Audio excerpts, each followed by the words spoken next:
Jeg vil fortælle jer om en rapport, vi har udgivet tidligere i år, hvor vi har lavet sådan et litteraturstudie om, hvor vi prøver at sige noget omkring, hvad ved vi egentlig om beskæftigelse og handicap.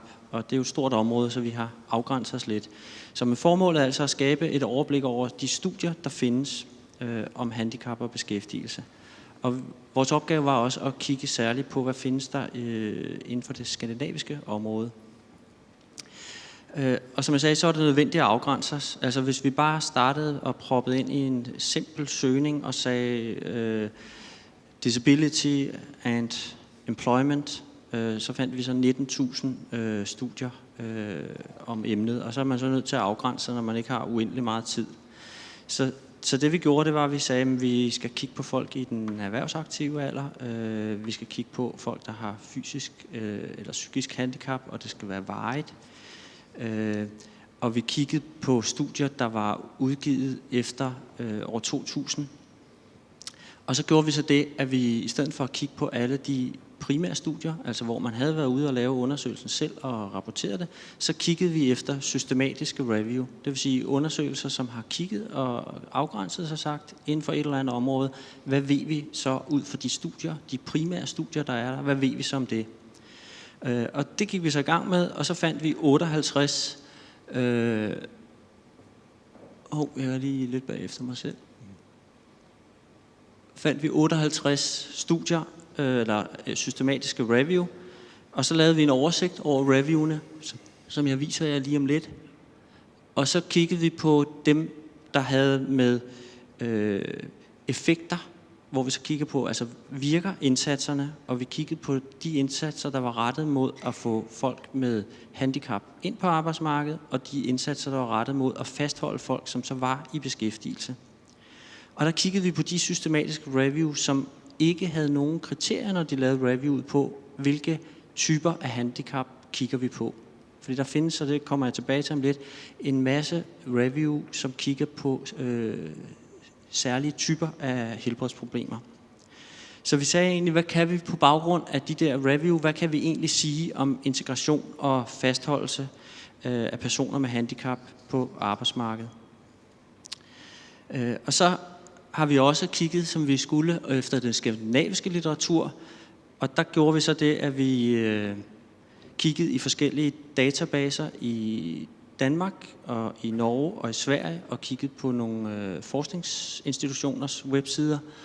Og så fandt vi 285 det man kan sige akademisk litteratur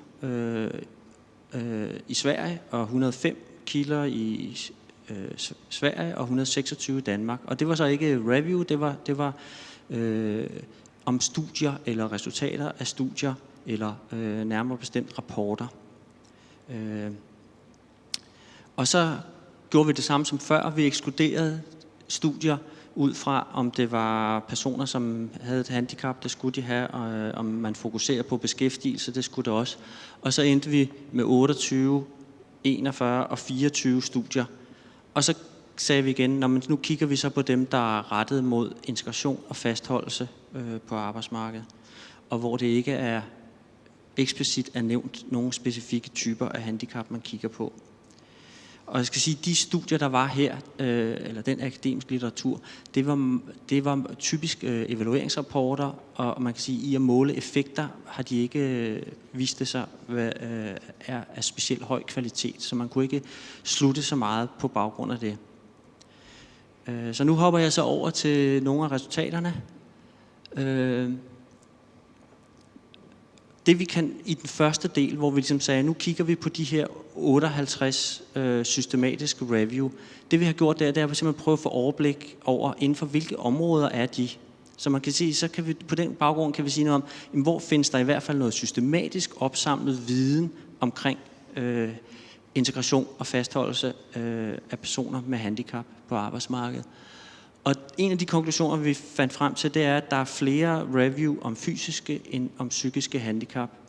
Og nu ved jeg godt, hvis jeg var nu op til en eksamen i kommunikation eller PowerPoint-præsentation, så på den næste slide, så vil I sende mig ned med et total eller noget af den stil. Så I skal lige holde fast her, ikke? Fordi der er lidt meget at holde styr på. Men det vi gjorde, det var, at vi sagde, jamen vi tager alle studierne. Jeg troede, jeg kunne pege med den her. Jo, det kan jeg godt. Så inddeler vi dem efter den metode, de har brugt. Så herover har vi nogle kvantitative, her har vi kvalitative, og herinde har vi nogle, der er kvantitative, men mere beskrivende. Så de første her, der er det noget med, hvad for en effekt er der af en indsats. Her har det noget med at beskrive typisk sammenhæng mellem en indsats og om folk kommer i beskæftigelse. Og herover har det typisk noget med, hvordan har folk selv oplevet dem med handicap. Hvordan har de oplevet for eksempel at være med i en indsats. Så har vi så sagt, jamen er det fastholdelse af folk, der er i beskæftigelse, eller handler det om deres beskæftigelsesvilkår? Er det noget om nogen, der er syge og har et handicap, og deres tilbagevenden til arbejde? Og så har vi nogle studier, hvor det er om at få folk, hvor indsatserne er rettet mod at få folk ind på arbejdsmarkedet. Og lige sådan går de grupper igennem her på det beskrivende og på folks oplevelser af det. Og så har vi så altså delt dem op i fysiske og psykiske handicap, og der kan I så se for eksempel fastholdelse, når der er så lige mange systematiske review om fastholdelse og beskæftigelsesvilkår, når det er fysisk og psykisk. Når det gælder tilbagevenden til arbejde, jamen så er der langt flere om folk med fysiske helbredsproblemer end psykiske. Og så fandt vi ud af, at der er mange flere reviews, som handler om specifikke typer af handicap, eller der er mange review af de her systematiske review, som handler om specifikke handicap. Og det vi så kan bruge den her oversigt til, det er så egentlig at sige, hvad er det så for nogle typer af helbredsproblemer, hvor man faktisk har indsamlet noget systematisk viden, og hvorhen har man ikke gjort det endnu. Og nu vil jeg så ryge ned på -2, fordi nu det blev endnu mere indviklet, men det vi bare skal holde fast i, det er den samme inddeling som før, men så kan I så have taget her for det psykiske, så kan I se her, når man bipolar disorder, jamen der er så lavet 2 systematiske review om fastholdelse, eller ikke lavet, det vi fandt, når vi søgte, for det er klart, at der er nogle søgekriterier, så det er jo ikke alt, vi finder. Og 1 om tilbagevenden til beskæftigelse, 1 om at få folk i beskæftigelse. Så der kan I se, at der er altså noget bipolar disorder, der er noget, men ikke meget om depression, der er noget om burnout, men ikke meget. Og I kan se her, når det ikke er nærmere defineret, det er der klart den største masse er. Og man kan sige, nu har jeg ikke vist den på de fysiske, men der er rigtig meget på specifikke typer af handicap, altså læne-rygsmerter, synshandicap, rygmarvsskade, kvinder med blødningsforstyrrelse, neuromuskulære sygdomme, sklerose, psoriasisgigt, hjerneblødning, hjerneskade osv. Og når det gælder det psykiske, jamen så er det det her, vi har fundet. Og så kan man sige, jamen så er det, hvor vi ikke har fundet nogen systematiske review, det er jo så også interessant at sige. Altså vi har for eksempel ikke fundet noget om angst og fobier, vi har ikke fundet noget om borderline, vi har ikke fundet noget om misbrugslidelser eller paranoide tilstande, spiseforstyrrelser. Så der er masser af helbredsproblemer, hvor man kan sige, der er i hvert fald ikke, har vi ikke kunne finde, at der var opsamlet noget systematisk viden på det område. Så gik vi så videre med de 9 studier, som de 9 review, vi fandt, hvor man ikke fokuserede, hvor man ikke havde krav om, at de studier, der indgik i reviewet, skulle handle om bestemte typer af helbredsproblemer. Men man sagde, at det kan alle studier med forskellige typer helbredsproblemer kan være med. Og der kan man sige, der fandt vi, at der var meget få kvalitetsstudier. Og der kan man så igen sige, jamen, hvad forstår man med kvalitet? Når det er, at vi vil kigge på indsatser og deres effekt, så vil vi jo se, om indsatsen gør det bedre, end hvis man ikke har fået indsatsen. Så det her med at have en kontrolgruppe, eller have en gruppe at sammenligne med, det er utrolig vigtigt. Og man kan sige, hvis man sammenligner 2 grupper, så skal man have styr på, om det er nogle særlige personer, der får indsatsen, det er det typisk, og så får korrigeret for det. Og det er det, de vurderer kvaliteten på. Og det, man kan sige, der generelt over de her 9 review bliver konkluderet, og det er ret nedslående, det er, jamen der er ikke særlig meget af særlig god kvalitet. Der er tit metodiske problemer, dataproblemer, det her med kontrolgruppen, det her med at holde styr på, hvem er det især, der får indsatserne. Og det galt også især, når vi ser på det skandinaviske og det danske. Der er meget få studier, som er af god kvalitet til at måle effekter. Det vi så også fandt, det er, at der er flere studier om at bringe folk ind i beskæftigelse, end at fastholde folk i beskæftigelse. Og vi fandt, at der er flere studier, der er rettet mod personer, end der er mod arbejdspladserne. Altså indsatser rettet mod personer kan være noget jobsøgningsassistance, det kan være noget uddannelse, kurser, jobtræning. Det kan også være noget, der er lavet lovgivningsmæssigt, hvor man ændrer på ydelsesniveauet på at få for eksempel en førtidspension. Mens det på arbejdspladserne, det kan være indsatser for at lette adgangen til arbejdspladserne, behandle folk med handicap på lige fod med andre. Det kan være noget omkring tilpasninger af arbejdsforhold. Der, hvor vi finder noget, hvor man kan sige, jamen der har man faktisk rigtig god viden, eller forholdsvis god viden. Det vil sige, der fandt vi supported employment. Der findes flere randomiserede studier, og de peger på, at der er en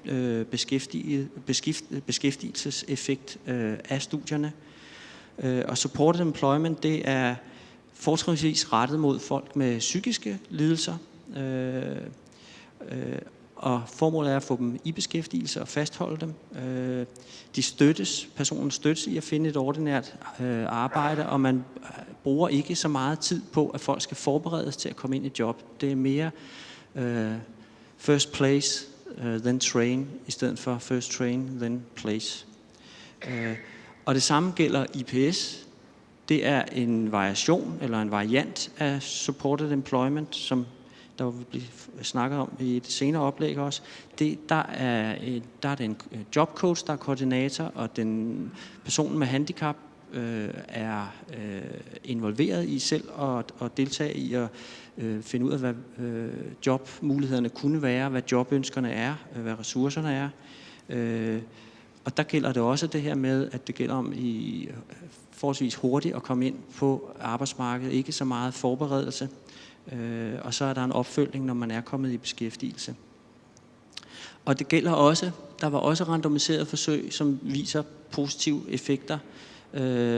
ACT, hvor det er en tværfaglig indsats. Den har ikke kun fokus på beskæftigelse, den har fokus på dagligdagen, så den har fokus på de forskellige udfordringer, man står med, og hvordan man får overvundet dem.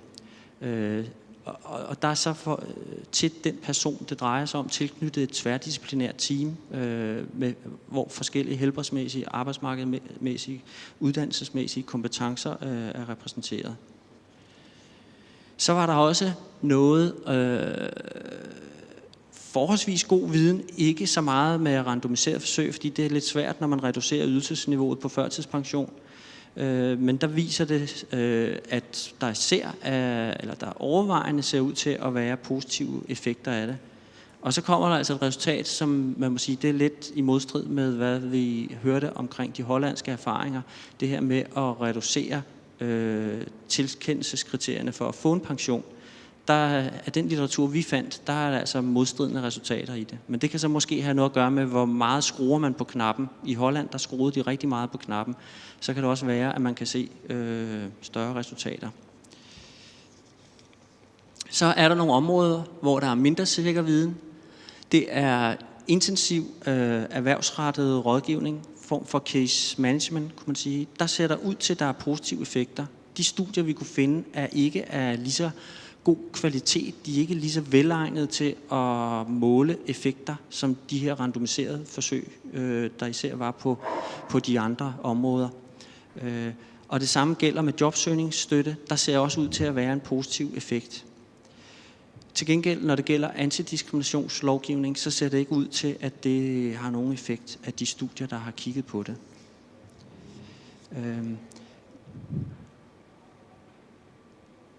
Så hvis jeg skal slutte af, så kan man sige, at der er behov for, at man kigger på den eksisterende litteratur om indsatser rettet mod specifikke grupper. Nu har jeg jo været med til at lave den her litteratursøgning, og jeg synes, det er en guldgruppe, at man kan se hen, hvor ligger der noget systematisk viden, men vi bør jo gå derud og finde ud af, hvad er det så for noget viden, der ligger, og kan vi bruge det i en dansk sammenhæng.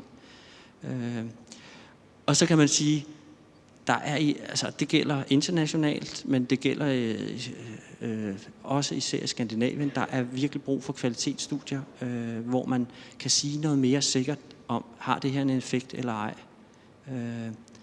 Og så kunne man så vælge at sige i en dansk kontekst, jamen lad os få afprøvet de udenlandske tiltag, der ser ud til at være effektive. Og det er man så i gang med. Altså IPS-modellen, den er ved at blive evalueret i Danmark, eller blive afprøvet. Og man siger, lad os gå den vej. Vi behøver ikke at opfinde den dybe tallerken. Vi kan gå ud og sige, hvorhen ser der ud til, at der er noget, der virker. Lad os få det prøvet af i Danmark, så vi kan finde ud af, om det virker i en dansk sammenhæng. Ja, og det gælder så både dem, hvor man kan sige, det er helt effektivt, ser ud til, at der er ret stor evidens for det, altså for eksempel supported employment. Lad os få det afprøvet. Og det gælder også dem, hvor der er måske mindre sikker viden, men hvor der alligevel er noget kvalitetsviden. Jamen lad os få det afprøvet. Og så vil jeg til sidst sige, at det er jo et spørgsmål om, at man skal prioritere. Så man skal, når man bruger penge på at generere viden, simpelthen prioritere, at vi skal gøre noget, hvor vi får mest muligt for pengene. Og der kan man sige, der er, altså den her litteraturoversigt, den viser, at der er rigtig, rigtig mange undersøgelser, hvor det er meget svært at konkludere noget på baggrund af. Og det skyldes selvfølgelig dels, det kan være svært at gennemføre undersøgelserne, men budskabet må være, at man skal lægge sig i selen på at få lavet nogle undersøgelser og nogle design af undersøgelserne, som rent faktisk kan måle, om der er nogle effekter af det eller ej. Så det var ordene.